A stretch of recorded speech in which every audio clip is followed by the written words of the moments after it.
Hello, welcome to The Pause. I'm Laya. Today I was getting ready for my morning writing session. I'm finishing my first novel, and I thought that since Sant Jordi is around the corner, it would be the perfect time for me to share something with you about books. Apparently, more and more people are struggling to find the time or even the desire to read. Today we're going to be talking about books.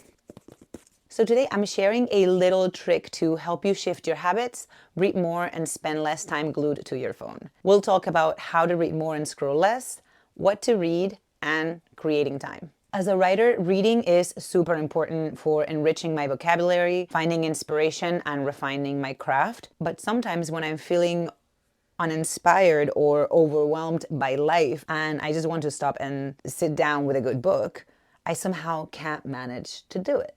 Instead, I fall into a dark hole where instead of using my free time for things that nourish my soul, like going for a stroll, reading a book, playing my ukulele, I vanish into a sea of 6-second videos showing carefully curated, performative snapshots of other people's lives. By the time I resurface into the real world, there's no time left to read.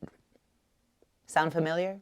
So how to read more and scroll less? If there's one thing that I've absolutely had to do in order to make progress writing my novel is learning to prioritize. Because I do have time, but I don't have time for everything at the same time. That's why I've had to find a way to create space for reading in my daily routine and to reduce the time that I spend on social media, mostly because it doesn't really nourish me. The trick is simple, but it's not always easy.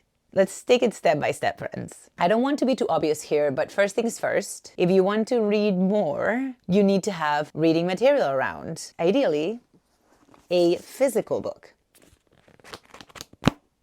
I'm one of those people that likes to read 3 or 4 books at a time because since I use reading as a creative tool, I pick a book based on how I want to feel. So what to read? Well, let me give you some recommendations. Right now, I'm reading nonfiction in Catalan. I'm reading this book called Atreveix-te a fer les coses a la teva manera, which means dare to do things your way, which is a super practical and encouraging manual on how women can revolutionize the world of leadership. I highly recommend it if you speak Catalan. So in Catalan, for fiction, I'm reading Sola by Carlota Gurt, which is a novel that starts with a countdown and it grabs you from the first paragraph.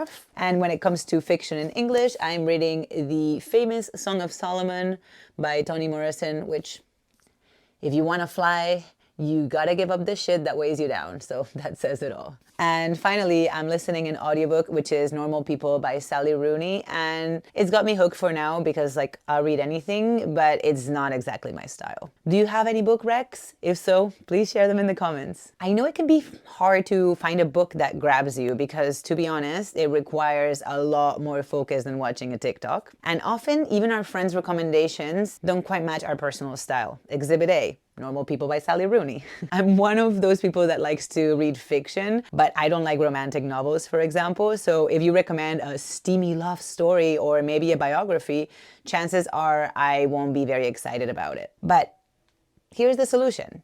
I invite you to visit your local bookstore or library and of course browse a little, but also ask for recommendations. Some of the best books I've read lately were recommended by my trusty bookseller, Patty, who introduced me to authors I didn't even have on my radar. So I'm super, super grateful for her. And when it comes to creating time, all right, now you've got the book. But the point is for it not to become just another piece of decor in your home, okay? The idea is to read it. As I said, I truly believe that we do have time. The thing is, we often waste it. So what can you do? Next time you have a bit of free time and you're about to grab your phone and start scrolling, probably losing hours of your life, pick up your book instead and commit to reading it. That's it. Read as much or as little as you want. A sentence, a paragraph, a chapter. Use a timer if it helps. I have this one, which I really enjoy, and you can put it on for 5 or 10 minutes. It's your choice, but keep it simple. I know it might feel like these are tiny amounts, not even real reading, but If you do it enough times, not only will you make progress, even if it's slow, but you may actually start to want to read more often. Falling into the black hole of social media isn't entirely our fault. I think that by now we all know that algorithms are designed to keep you hooked. What we can do, though, is slowly start cultivating healthier, more enriching, and more creative habits, like reading. And the best way to do that is one page at a time. All right, my friends, that's all from me for now. So until we meet again, pause often, breathe deeply, and be kind, especially to yourself. Much love.